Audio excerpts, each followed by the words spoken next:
জাতীয় দলে ডাক পেয়েছেন কিউবা মিচেল। আগামী 18 নভেম্বর ঢাকায় অনুষ্ঠিত এএফসি এশিয়ান কাপ বাছাইয়ে ভারতের মুখোমুখি হবে বাংলাদেশ ফুটবল দল। তার আগে 13 নভেম্বর নেপালের বিপক্ষে প্রস্তুতি ম্যাচ খেলবে স্বাগতিকরা।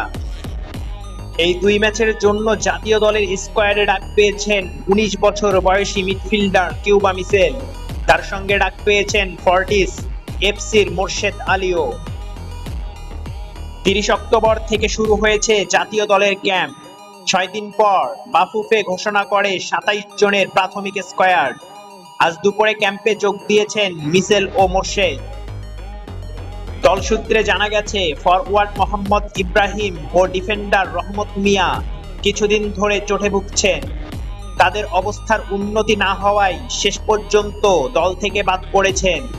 তাদের পরিবর্তে কিউবা ও মোর্শেদকে ডেকেছেন কোচ কাবরেরা।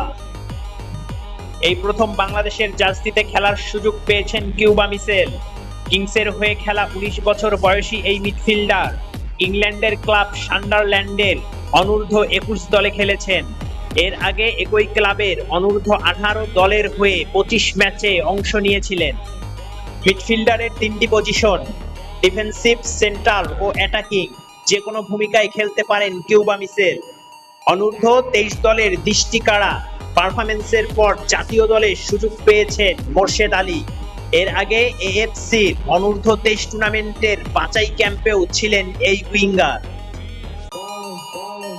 চ্যানেলটি সাবস্ক্রাইব করে সাপোর্ট করবেন।